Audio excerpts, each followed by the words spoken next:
Hey everybody, welcome to Bestie Book Reviews. I'm here with my bestie Mandy. And I'm here with my bestie Jessica. Whichever side that is. It She's records somewhere. I'm over here somewhere. Okay, so today's video we are bringing you Scarred Heroes.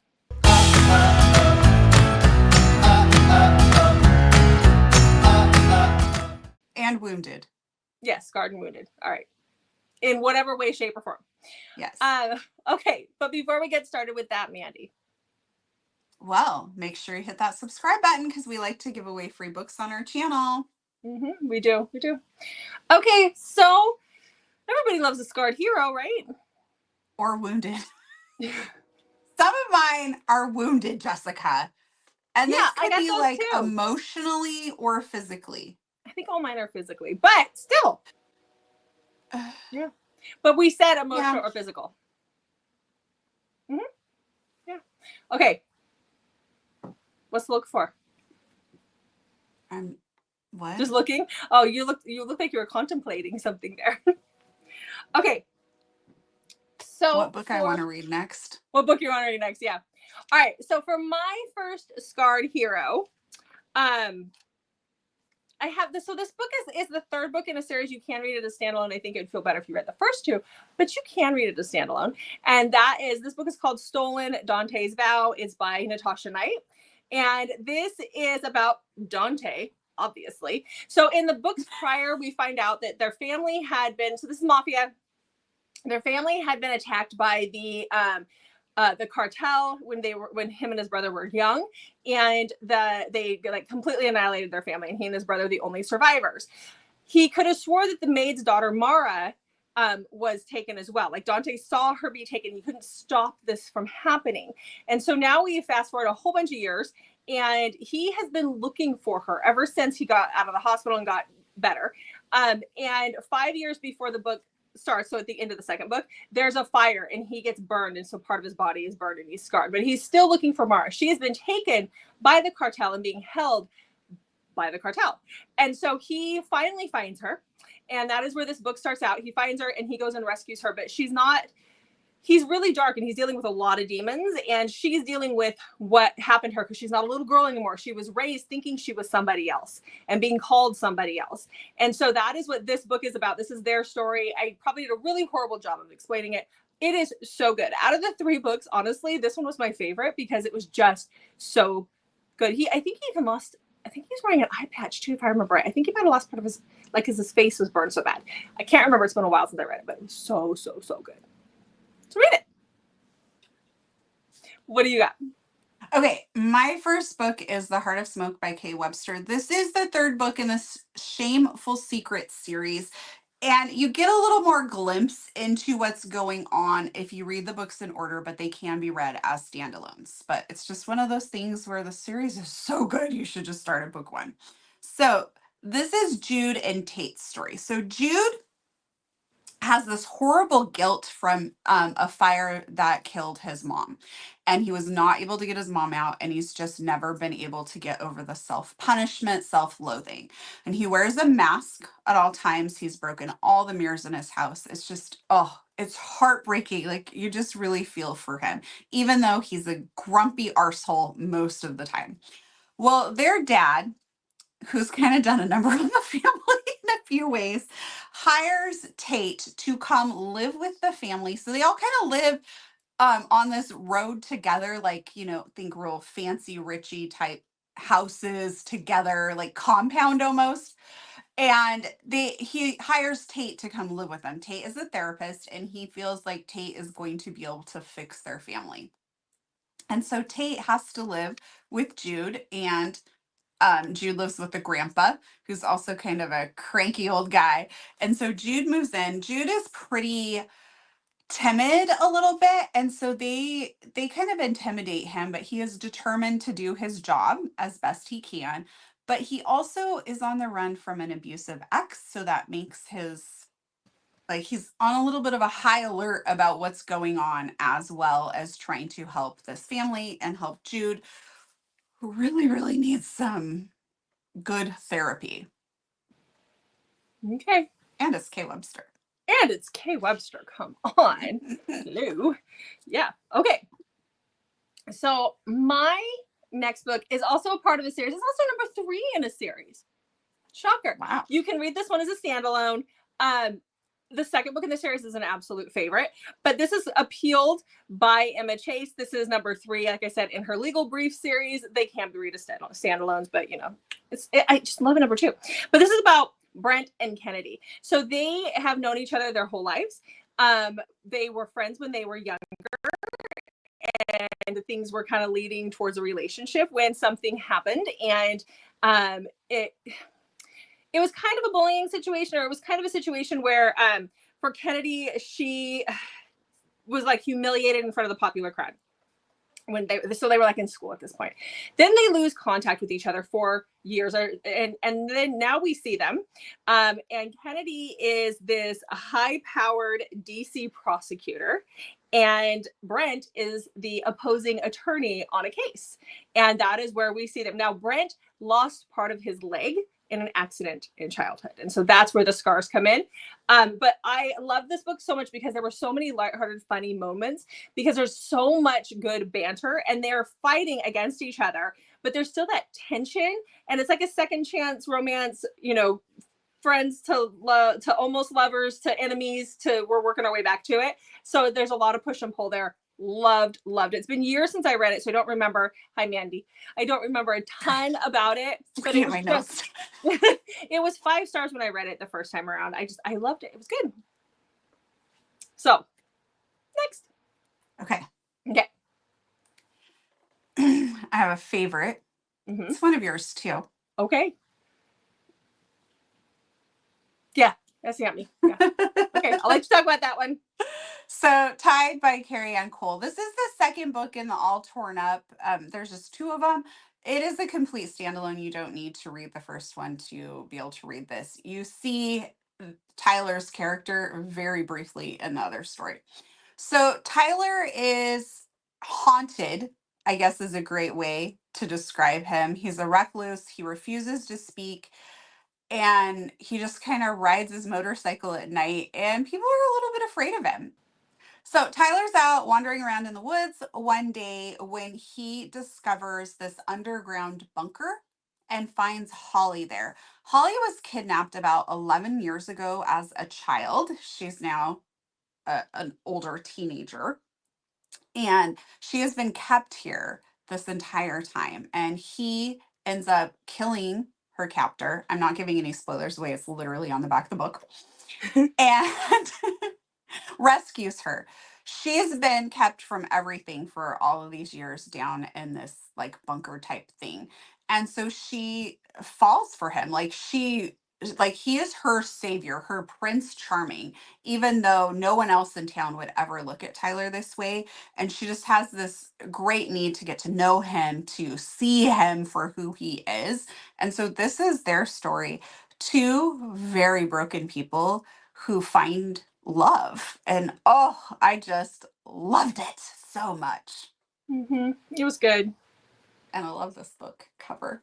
Yeah. The special edition. Yeah. You got it for me. I was rafting when it went on sale. Literally, I was on the river when I knew it was going on sale, and you were so kind to get it for me. So thank you. I do anything for you. Well, I mean, don't wait. No, don't take that to heart. You will put that to the test. I know you will.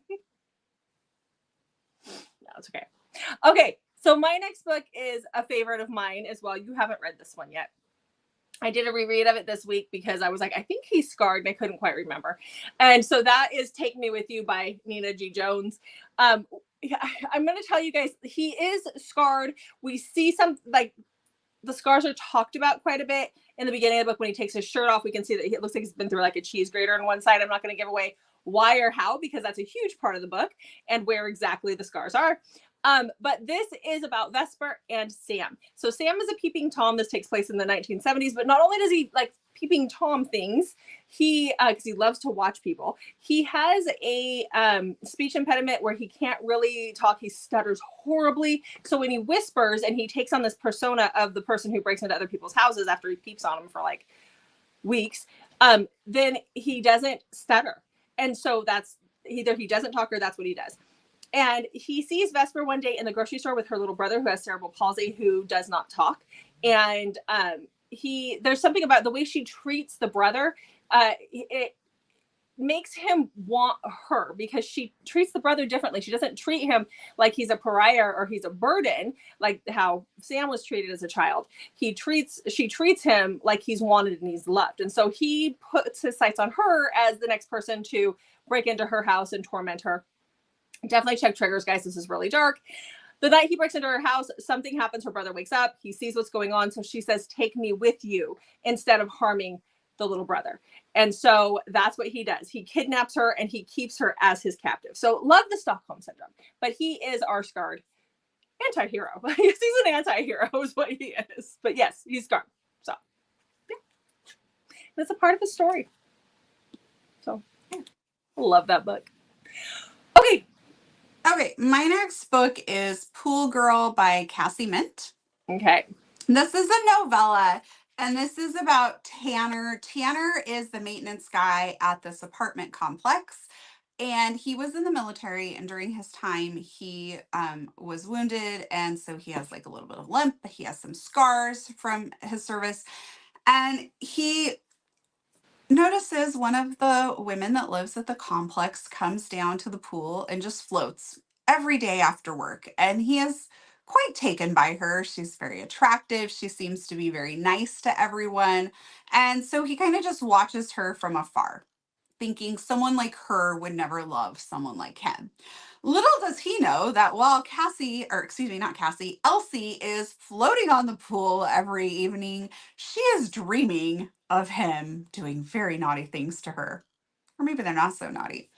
And so, who is going to finally make a move and what will happen when that happens? So, this is a fun novella by Cassie Mint. Like, her books are always like fun, reads, but it does deal with the whole impact of when something like that happens to you. Yeah. And your self-esteem Okay. and confidence.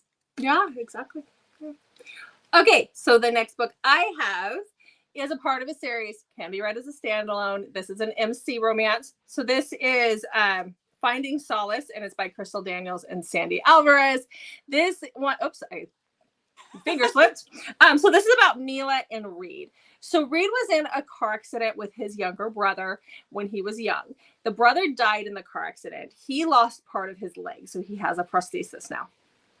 At the end of book 2, we're told at the beginning of this one, but at the end of book 2, something happens that causes him, I think it's a shootout or something, and he gets injured, and he's now in the hospital. They're getting ready to release him, but he's lost feeling in his legs. Like it hurt him to a point where he's in a wheelchair for a time. He's going to have to do some physical therapy to start walking again, because it's going to take some time to learn that.